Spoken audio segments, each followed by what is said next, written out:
Takže, vážení priatelia, ďalšia téma, alebo ďalší môj vstup o pokrivení vnemu ľudí a o šírke rozsahu používania dajme tomu psychosomatiky voči vám a tzv. Metafyziky voči vám. Okrem týchto informačných zložiek, ktoré, vážení priatelia, máte stále v ruke a máte tie televízory a to obrazovo-zvukové vlnenie je nastavené úplne tak, aby vytvárala sa vo vás tá apatia alebo tá nečinnosť, ten pud seba záchovy vám deformuje. Tu sú aj iné deformačné systémy, ktoré vás majú dostať k deštrukcii vašej osobnosti, ako sú závislosti na automatoch. Hej. Je to vážení priatelia, oni keď vyhlásia čosi také, čo vytvorili, že cielená tvorba závislosti na niečom, tak v jednoduchosti to urobia tak, že vyhlásia to za diagnózu a tým pádom vy sa touto diagnózou sami pred sebou ospravedlňujete, že ste chorí a preto to tvoríte. Preto prehrávate majetok, preto zradíte hoci čo a za peniaze urobíte hoci čo a aj tak tie prachy nahážete do automatov. Toto je cielená tvorba závislosti. A keď vyhlásia, že je to diagnóza, tým pádom vaše svedomie a vaša duša v hĺbke sa ospravedlňuje. Že ste pacient a že ste chorí a že vy za to nemôžete. Práve to je, vážení priatelia, takto sa slobodná vôľa deformuje. A takto sa vyrába človek a závislosť v ňom, aby jeho život a jeho cesta bola potom deformačná. Áno, mnohé tých závislostí tu sú vytvorené a hodené schválne, potom potvrdia, že je to diagnóza a vy sa ospravedlníte. Toto je napadnutie slobodnej vôle. Toto je tá deformácia, ktorá celý čas tu ide. Že vy si nemyslíte, že tí ľudia, ktorí vidíte v politickom systéme, nevedia, čo robiť. Nevedia, čo robia.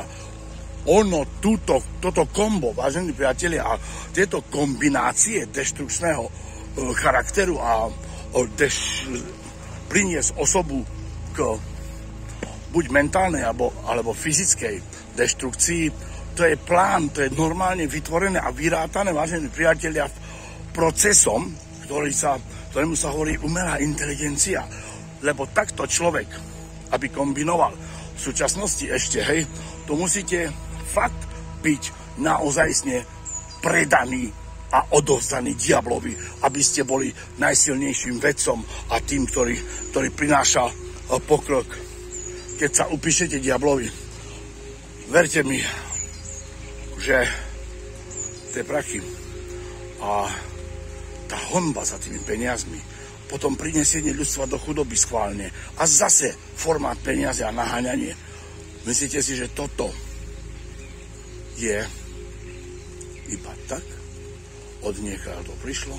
To je umelá inteligencia, ktorá cielene vytvára a plánuje deštrukciu alebo oponentúru samotnému pánovi. Vážení priatelia, mnoho ľudí, ktorí sú v tomto procese, oni si to ani neuvedomujú, že tie nápady v samej podstate nie sú ich. A teraz je to fakt viditeľné a citeľné, čo dokáže kombinácia HAARP, 5G a chemtrails narobiť. Tak ako som povedal, že v súčasnosti už ani nebudete potrebovať to, že aby do vás strčili nejaký čip alebo čo, aby vás ovládali, lebo už ten chemtrails, tie kovy a tie veci, ktoré ste už do svojho organizmu nasali, už sú antény. Už vedia a môžu modifikovať vaše myslenie. A je to o frekvenciách, vážení priatelia, je to o frekvenciách z telky, z telefónu, informácií je toľko veľa, že začnete si tvoriť v hlave fakt, že deštrukčné systémy a odpory voči zákonom života, No a teraz počúvam deti vonka v parku, to by som zabil tak, to by som zabil tak, to by som hen tak zabil. tie hry, čo im dávate do rúk, vážení priatelia, celá tá modifikácia a vymývanie mozgov. To je o tom. A robí to práve umelá inteligencia, lebo ona dokáže v rýchlosti tvoriť tieto informačné zmetky.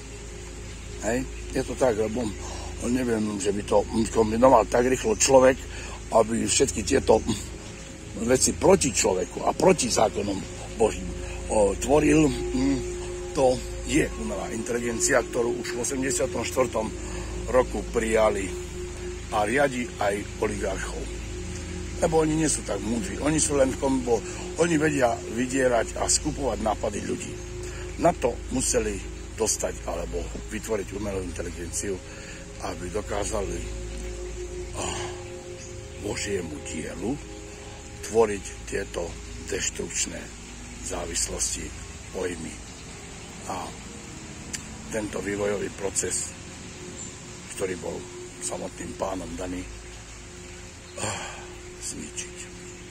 No a tak je to, vážení priatelia, že tie názory a to poznanie ľudí, to široká škála IQ, to je presne to, čo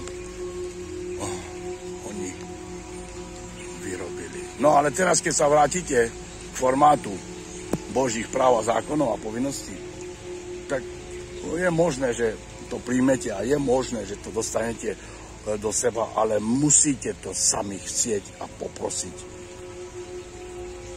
všetko okolo seba, aby vám odpustili, aby vám odpustil Boh to nepoznanie a prijať tú novú cestu a poprosiť v modlitbách a v meditáciách, že chcete prijať tú cestu, na ktorú ste zabudli a ktorá vám bola nejakou formou odvedená, pokrivená. A musíte fakt všetky tieto informácie poprosiť sami seba, sami Boha, lebo teraz to svedomie sa vám začne bombiť riadne.